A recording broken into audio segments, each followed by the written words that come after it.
हमारे साथ हमारे संवाददाता नवल संग परमार ढाका से जुड़ रहे हैं। नवल संग, क्या कुछ जानकारी है आपके पास? देखिए, यहाँ भारत की अगर बात की जाए तो यहाँ पर भी लगातार विरोध हो रहा है गिरफ्तारी को लेकर।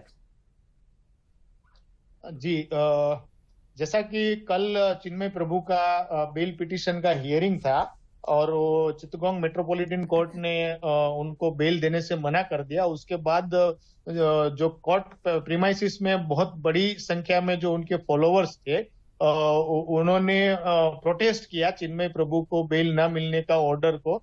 और 1-2 घंटे तक मामला जो है वो काफी बड़ा क्राउड था, पुलिस को कंट्रोल करने में भी काफी दिक्कत हुई। उसी दौरान पुलिस और उनके जो फॉलोअर्स के बीच में झड़प हो गई और उसी दौरान एक एडवोकेट का डेथ हो गया है। और वो एडवोकेट का जो आइडेंटिटी ये हुआ कि वो मुस्लिम कम्युनिटी से है।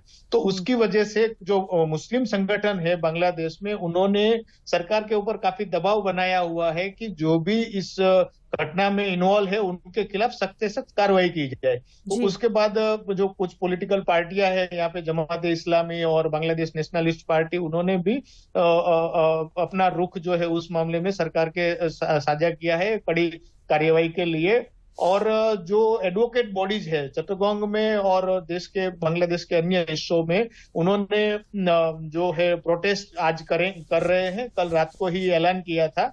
तो आज के दिन कोई हियरिंग होने की पॉसिबिलिटी कम है। चिन्मय प्रभु का जो अपर कोर्ट है उसमें बेल पिटीशन के बारे में, तो आज और कल हियरिंग का पॉसिबिलिटी कम दिख रहा है, जो मीडिया रिपोर्ट्स आ रहे हैं उसके हिसाब से। और उसके बाद फ्राइडे सैटरडे यहाँ बांग्लादेश में हॉलीडे रहता है। तो हो सकता है आने वाले 3-4 दिन के लिए चिन्मय प्रभु को पुलिस हिरासत में ही रहना पड़े, उनको बेल मिलने का पॉसिबिलिटी कम दिख रहा है। और माइनॉरिटी के जो हिंदू सनातनी लोग हैं यहाँ पे, वो बांग्लादेश के काफी हिस्सों में कॉक्सिस बाजार, ढाका, चिट्टागोंग, मदारीपुर, काफी सारे जो सिटीज और अंचल है जहाँ पे माइनॉरिटी की संख्या ज्यादा है, वो लोग मार्च और प्रोटेस्ट निकाल रहे हैं। उनका डिमांड है कि चिन्मय प्रभु को जल्द से जल्द रिहा किया जाए। उसके साथ उसको जो देखते हुए प्रशासन ने यहाँ पे बॉर्डर गार्ड बांग्लादेश और पुलिस वगैरह को डिप्लॉय किया है। लेकिन कुल मिला के देखा जाए तो मामला यहाँ पे बांग्लादेश में दोनों तरफ से जो है तंग दिख रहा है। एक तरफ मुस्लिम कम्युनिटी जो है वो मुस्लिम एडवोकेट का डेथ के बारे में थोड़ा सेंसिटिव है, और दूसरी तरफ जो हिंदू कम्युनिटी के लोग हैं वो चिन्मय प्रभु की हिरासत की वजह से नाराज है। तो दोनों जो समुदाय है वो सरकार के ऊपर प्रेशर बनाने की कोशिश कर रहे हैं। नवल संग, आपसे एक और सवाल करना चाहेंगे। पिछले कई दिनों से, काफी टाइम से हम देख रहे हैं कि बांग्लादेश में हिंदुओं पर लगातार अत्याचार हो रहे हैं। अब चिन्मय प्रभु की गिरफ्तारी को लेकर वहां पर तो विरोध हो रहा है, भारत में भी इसको लेकर अब विरोध शुरू हो गया है। क्या आपको लगता है इसका जो असर है वो भी वहां पर, जो प्रेशर की बात हो रही है, वो सरकार पर दिखाई देगा? क्या असर पड़ेगा इस विरोध का वहां पर?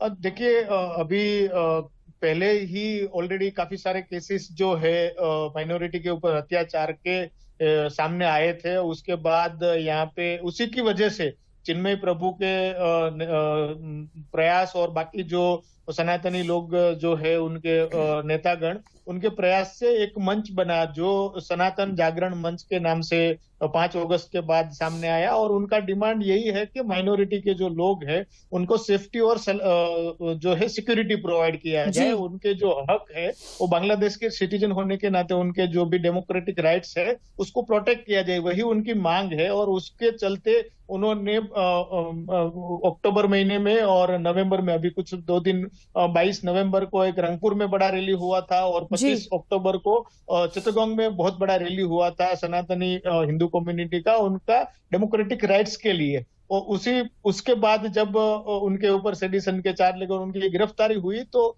मामला जो है इस्कॉन एक इंटरनेशनल ऑर्गेनाइजेशन होने की वजह से और मीडिया में भी जो भी यहाँ पे रिपोर्ट्स हो रहा है वो इंटरनेशनल लेवल पे भी चल रहा है। कल उनका अरेस्ट हुआ और उनको जो बेल डिनाई किया गया, उसके बाद काफी सारे देशों में, डेवलप कंट्रीज, यूरोपियन कंट्रीज वगैरह में भी माइनॉरिटीज के लोग हैं, उन्होंने प्रोटेस्ट किया है। और डेमोक्रेटिक इंस्टीट्यूशंस जो है वर्ल्ड वाइड, वो भी मांग कर रहे हैं कि बांग्लादेश में मीडिया का फ्रीडम को लिए भी चिंता जता रहे और जी। माइनॉरिटी कम्युनिटी की फ्रीडम के बारे में भी चिंता जता रहे। तो जायज है कि गवर्नमेंट के ऊपर प्रेशर तो थोड़ा बहुत रहेगा।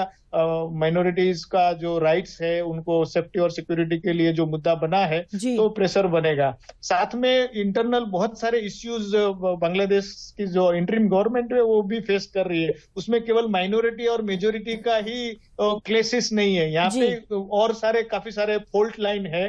2 दिन पहले यहाँ पे स्टूडेंट्स के बीच में क्लेसेस हुआ था, वो तो सब कोई उसका रिलीजन का लाइन नहीं था उसमें।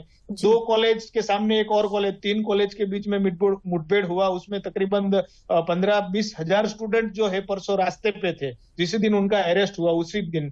तो वहां पे भी ढाका में भी सिचुएशन काफी तंगदिलीपूर्ण था। जी। तो ये जो रिलीजियस लाइन पे नहीं है, लेकिन जो लोगों का एस्पिरेशन है, डेमोक्रेटिक एस्पिरेशन है, लोगों की मांगे है, वो कहीं ना कहीं ये जो इंटरिम गवर्नमेंट है उसको फुलफिल करने जी। में कहीं ना कहीं वो खरी नहीं उतर रही है। तो जो आरएमजी सेक्टर के, रेडीमेड गारमेंट सेक्टर के वर्कर्स है या स्टूडेंट्स है, ऑटो रिक्शा ड्राइवर, पैदल रिक्शा और बैटरी रन ऑटो रिक्शा के लोग आमने सामने हैं। तो यहाँ पे एक तरीके से देखा जाए तो जो भी लोग अपना डिमांड फुलफिल नहीं हो रहा है वो लोग रास्ते पे आ रहे जी। हैं। तो स्ट्रीट पे जस्टिस ऑन स्ट्रीट जो है वो उसी के बारे उसी का दौर चल रहा है अभी। जी। तो उसकी वजह से मीडिया के ऊपर भी कुछ कुछ अटैक हुए। प्रथम आलो और जी। डेली स्टार यहाँ के जो लीडिंग न्यूज़पेपर है उनके सामने भी कुछ मिसक्रिएंट्स और फ्रिंज एलिमेंट्स जो है, रेडिकल एलिमेंट, उन्होंने उनको प्रेशराइज करने की कोशिश की, उनकी जी। आवाज दबाने की कोशिश की। उसके चलते हुए इंटरनेशनल ऑर्गेनाइजेशन जो है